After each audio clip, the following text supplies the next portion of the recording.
This week saw a new oil discovery in the North Sea. This week, petrol hit £1.40 at some pumps. For Britain, how to reconcile those two facts is one of the biggest obstacles to understanding the oil crisis. Tonight we ask whether North Sea oil is being used in the best interests of Britain, and we're asking Lord Kearton, chairman of the British National Oil Corporation, and Dr. David Owen, the opposition spokesman on energy. Ironically, all that on a night when we've got our own local energy problems. If we look gloomier than usual, we're sorry, but the problem facing us is that the usual studio lights are off. The problem facing British industry is how the oil crisis will affect it next winter. Oil analyst Peter Odell feels Britain's getting a raw deal. He's talking to Julian Manyon. Professor Odell, what explains this apparent contradiction that we are now producing, barrel for barrel, about 85% of our own oil, and yet we're still short at the pumps? Well, we're not producing it, first of all. The companies are producing it. Multitude of American and other international companies. And of course, they are used to diverting their oil into their supply patterns according to internationally worked out computer programs. And in their case, it is sometimes better for oil to be switched from here to a refinery there or to a market there. And they are incorporating British oil into their international supply systems without taking any specific cognizance of the fact that this is necessarily British oil. Now, the second element in this is that the British government, up until now, has not intervened in this so-called downstream side of the operations. BNOC has no refineries, the British government has no refineries, we depend upon the refining by the companies. And the UK government has no legislation whereby the companies are obliged to provide a certain quantity of oil to the British market, unlike almost every other petroleum producing and exporting country in the world. And in the absence of any requirement by government for this kind of thing to be done, then the companies, of course, will play it the way they want it, or the way which in the final analysis produces the best rate of return for them. And that is what is happening. That is the dilemma in which Britain sits, between the companies on the one hand and the lack of an effective government policy on the other hand. You say that the companies are distributing our North Sea oil abroad without regard to our actual needs, but surely the oil has to be distributed abroad because it's, if you like, a different kind of oil from the oil we actually need. It's described, I believe, as the light barrel, whereas we need various kinds of different oils, both light and heavy, for our domestic requirements, and therefore actually have to import much of what we consume. Oh yes, some would have to be imported because we tend to use more fuel oil than can be refined out of British oil. But that is only part of the explanation. Some part of our oil could, if necessary, go abroad to be refined, but some part of the product stream from that oil could be brought back for distribution in the United Kingdom.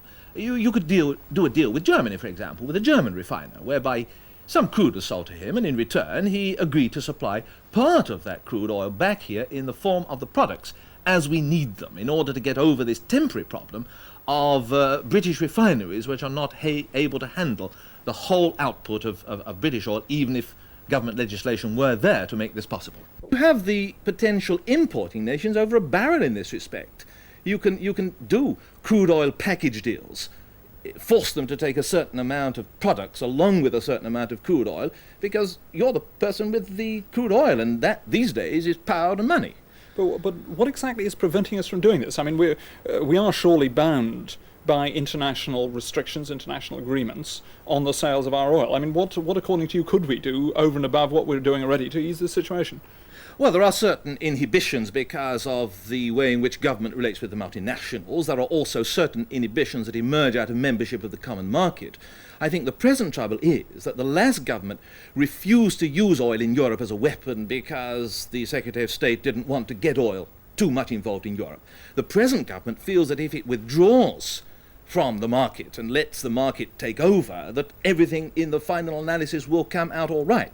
There is no evidence for that in a situation in which there is this shortage and the multinational corporations have the right to move this stuff around the world to get, if you like, the last possible penny, the last possible halfpenny for every barrel they have for sale. So your essential message is that we've got to be tougher with Europe? Much tougher. If France or Germany had been in the position that Britain is, controlling so much crude oil, I can't imagine that they would have had the same kind of difficulties here that Britain has here. It is true to say, isn't it, that, I mean, France and indeed West Germany are much less short of oil than we are, despite the fact that they don't produce any. Well, and there aren't the queues at the pumps in those two countries, are there? Well, I live in Rotterdam. I came over from Rotterdam today, and there's absolutely no shortage of oil whatsoever at the gasoline pumps. I've recently been in Germany, Belgium, Denmark, the same situation there. It appears to be peculiar to this country, and I think it's for the sort of reasons that we've discussed already. What further controls could be imposed over the oil companies who are already squawking about the weight of legislation that rests on their shoulders as a result of their North Sea exploration? Well, that's on the producing side. I don't think they're squawking about legislation on the refining and the distributing side. There is none. Britain is an open market in that situation. And in this respect, what I'm suggesting is that in the present constrained international supply situation, that the only way for Britain to get a fair deal is to inhibit the freedom of the companies to act in the way that they can perhaps now act to optimize their profits in order to make sure that this oil does more for Britain than it does for other parts of the world. Oil analyst Peter Odell blames the government and the oil companies. The British National Oil Corporation was set up to represent the government's involvement in North Sea oil, and so is the link between the two. The chairman, Lord Kearton, and Dr. David Owen, the opposition energy spokesman, are with Lou Gardner. Lord Kearton, if I may start with you, North Sea oil was to be our salvation, but the British public see vast quantities of our oil going abroad, going to France and to Germany, while prices here steadily rise, while we queue at the pumps. Is this because of the oil companies' manipulation or government incompetence and lack of legislation? I wouldn't say it's either of those two alternatives. The refineries in this country... I was going to add, or both. Well, the refineries in this country were built in most cases a long time ago, and they arranged to deal with certain kinds of rather heavy oil, essentially coming from the Middle East. And you can economically only run about 40% of your refinery throughput on the kind of oil which the UK continental shelf produces, so that in a normal year you would in fact be importing up to 60% of the oil for the refineries from overseas, and you balance that with some of our own oil which is exported. But as the oil is our oil, could we not control the oil companies to say that part of what they have refined abroad comes back here, that we must have first priority on this oil? Well, it's not our oil, as you put it. Under the license arrangements, which both governments endorsed, the oil, when it's brought to the surface, belongs to the companies, and well over 90% of the oil on the United Kingdom continental shelf belongs to private oil companies. In one of them, BP, the government does have a 51% shareholding, but round about 60 to 65% of all the oil from United Kingdom shores does belong to foreign oil companies, and your freedom of action to legislate what they do and not do is limited. Freedom to action and legislate now. Did we in fact make the wrong deal when we first allowed them into the North Sea? No, at the time the oil companies regarded the North Sea as only having a very remote chance of having any oil at all, and it was regarded as important to get them to explore in the North Sea. The government of the day, which then only had about 3 people who knew anything about oil in the Department of Energy, asked the oil companies for advice on how the North Sea might be developed. And in the initial licensing, they followed in fact, until 1972, they followed the advice which the oil companies gave them. And that was, in fact, to issue all these very large areas, as it were, for free, except for very few blocks which are auctioned experimentally in the 71-72 round. Uniquely in the world, the licenses in the North Sea were given to the oil companies. What they had to do was pay a relatively small royalty if they found any oil. Dr. Owen, if you were making a private deal with somebody, you wouldn't advise him on the best way to go about making that private deal, and yet apparently this is what the government did, according to Lord Kearton, with the oil companies.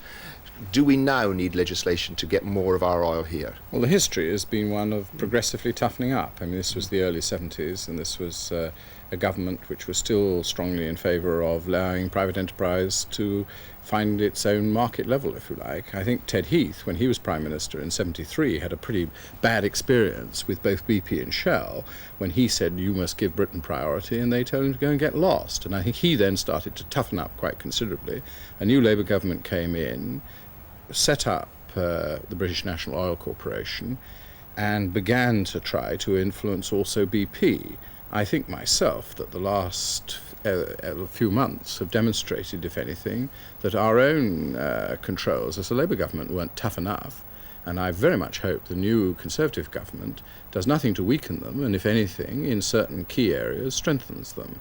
I think what control over BP in the national interest could be exercised in a rather strong way than in the past. Therefore, I hope they don't sell BP shares.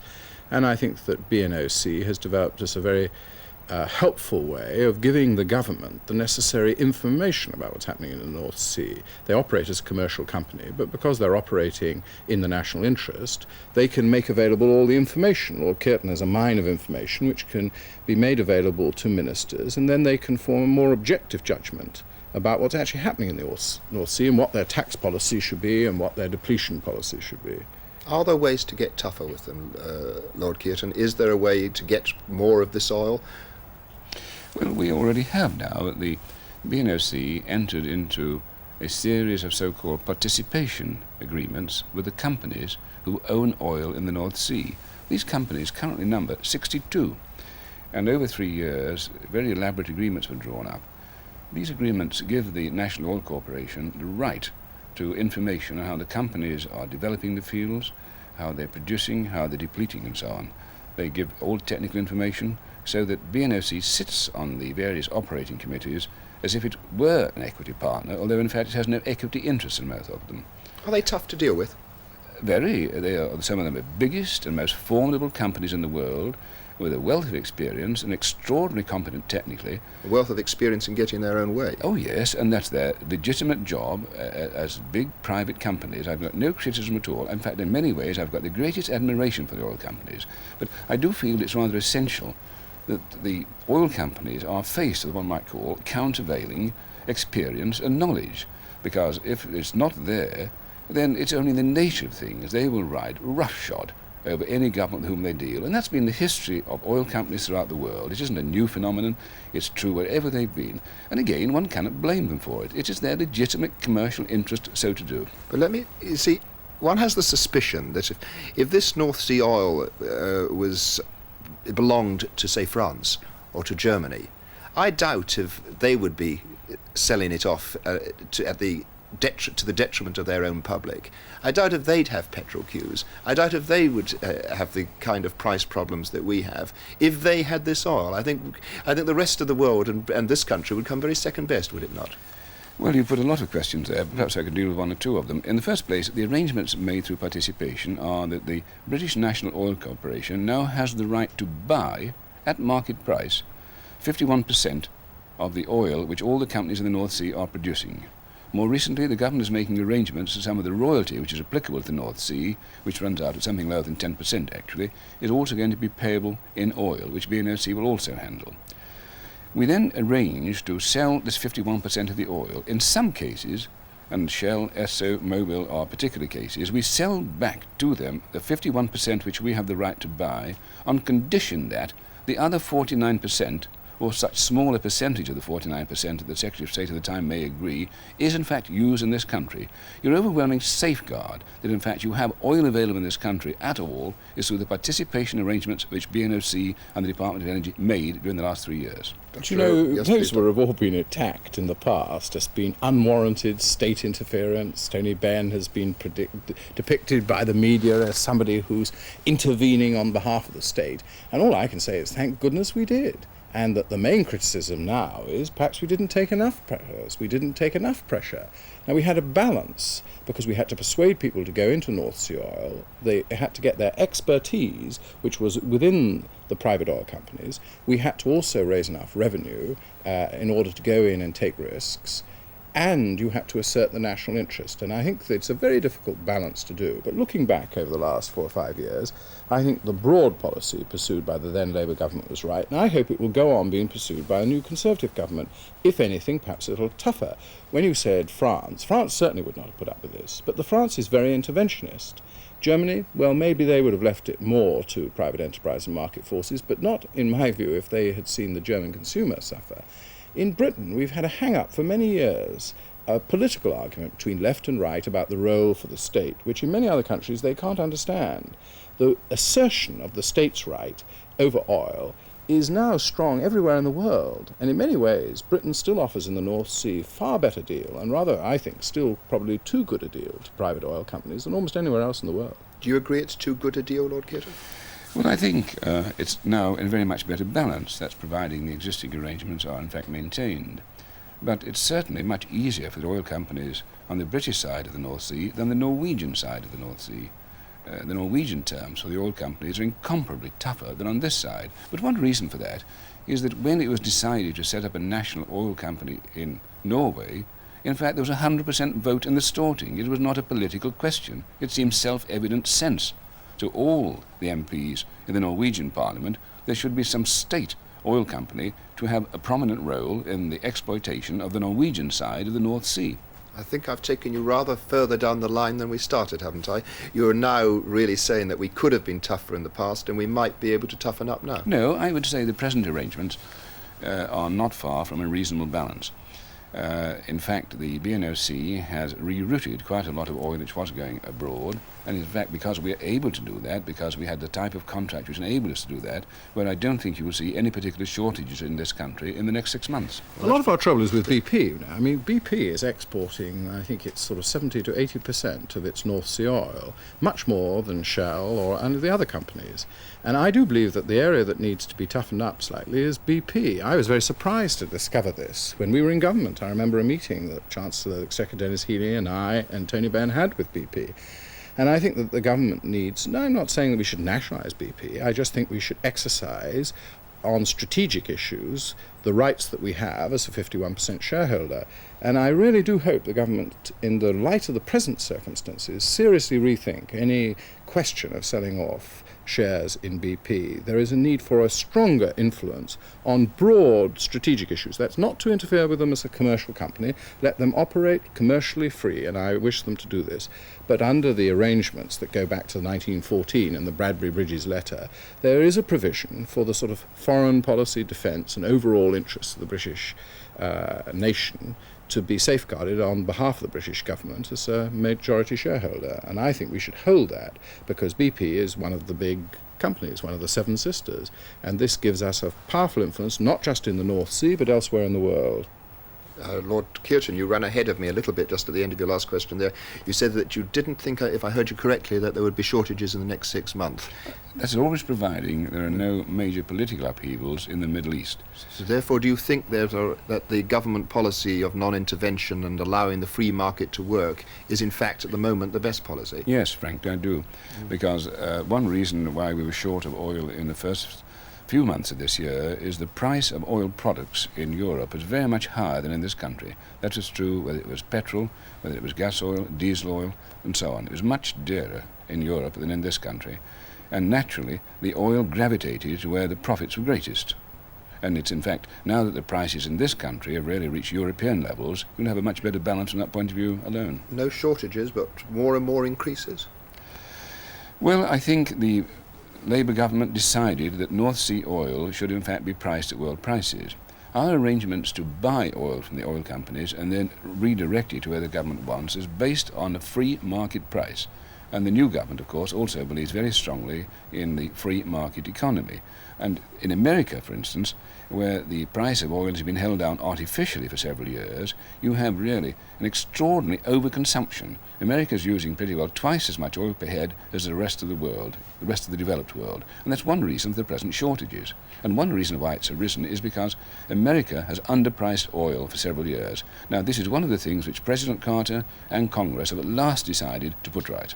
Yet, Dr. Owen, yourself and a number of Labour MPs in the House of Commons this week were very critical of the government just simply leaving it to the free market. Simply leaving it to the free market, yes. I'm not saying that you can shield people from the effects of the OPEC decision, and nor that oil prices are not bound to rise. What I think many of us felt was that that was a precipitate increase without the justification coming. For example, Esso raised their price and said that it had accounted for the OPEC decision. Shell raised it slightly more next day, said it hadn't counted for the OPEC decision. There was tremendous confusion within the oil companies when they raised it as to whether the OPEC decision operated from June the 1st or from July the 1st.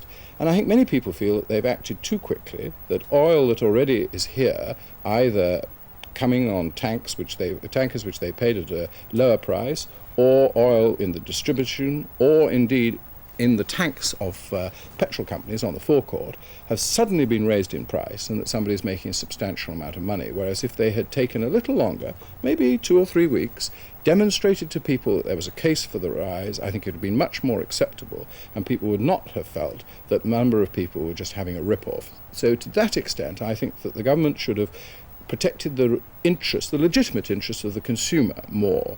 The other thing which I think we have to take into account is that the Chancellor has raised the petrol price 10p in the budget. Remember, 45% of a gallon of petrol is in fact an excise and VAT tax. It's the government taking it. And I think myself there is something to be said for the policy of phasing out the road tax, and you could give people back a little bit of leeway, the hard-pressed consumer, by reducing the road tax and phasing it out as we were going to do anyhow. But I'm not saying that you can shield people forever for the effects of a high oil price, nor do I think it would be wise to do so. So it's more an abdication of a consumer interest the Secretary of State for Energy that I've criticised. But the profits are enormous, aren't they, Lord Kearton? I mean, one sees in the Petroleum Review, the latest issue of Petroleum Review, forecast that BP will double its profits this year. These are enormous sums of money being made out of a world scarcity, aren't they? In part, too big?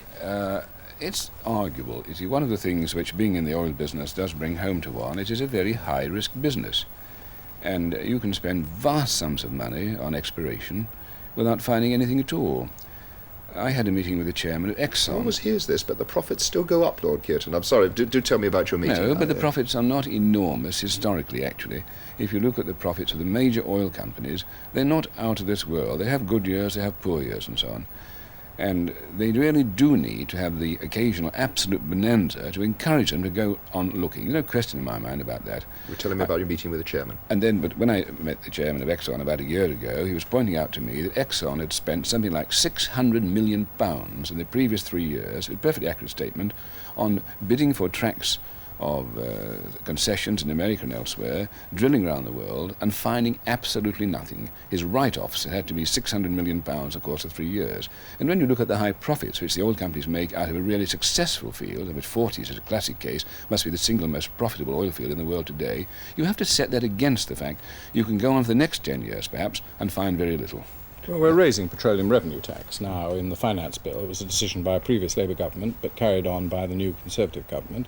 And you can, in fact, take back on the profitability quite a bit in tax, and there is a case, I think, for even considering a windfall tax on profits, particularly if we see a great surge in profitability as a result of the increase in the OPEC pricing.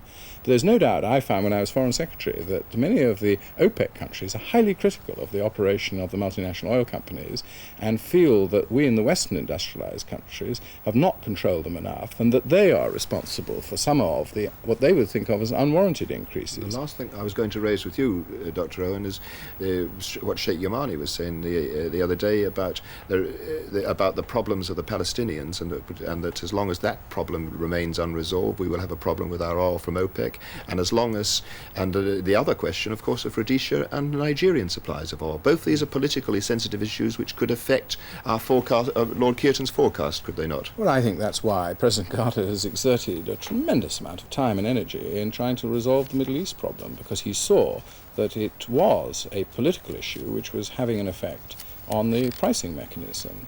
And so far, Saudi Arabia have been very helpful. They understand the economic case, that if you have a staggering increase in the oil price rise, there is a world recession, and that actually affects their economies as well, and of course savagely affects the third world and developing countries. And broadly, Saudi Arabia has been very responsible, I think more than we can have plus reasonably hoped for. But if they find themselves pushed because of an inadequate settlement in the Middle East affecting the Palestinians, you could well find that their leverage is reduced. Their leverage for sane and sensible arrangements in OPEC has already been reduced by the revolution in Iran. That's had its consequences, quite apart from the fall-off in Iranian crude very substantially. There is also now a much stronger voice asking for much higher increases. So I think myself that all these international factors have to be taken in the back of mind. Nigeria, we're less dependent on Nigerian oil than we used to be, because it's very similar to North Sea oil. Of course, it was of crucial importance to us in the 60s and early 70s. But even so, I personally think that the decision over allowing an indirect involvement of North Sea oil in the supply of to South Africa is foolish politically, one which we will regret later on. I just think that's a very silly and dangerous move, because it exposes us to all the international pressures that are going to come up in southern Africa as in elsewhere in the world. But politics apart, you are optimistic for the coming winter, more optimistic than one might have hoped a few weeks ago. Oh yes, I think all the major people in this country are in fact stockpiling at the present time, so they hope to enter the winter with adequate stocks. In fact, at the moment, as I say, most of the major oil companies are taking in more oil than they are in fact selling. Petrol, maybe, heating oil, paraffin, they worry me quite a lot for the winter. I'm not at all certain that we're not going to be very cold if we have a bad spell. I think that'll be because heating oil is going to be so expensive. I have gas central heating. Thank you both very much, gentlemen. Thank you. Well, that's it from TVI, with again our apologies for the gloom and apologies that we couldn't bring you the longer publicised film programme about the oil crisis. We couldn't do so because of an industrial dispute. Good night.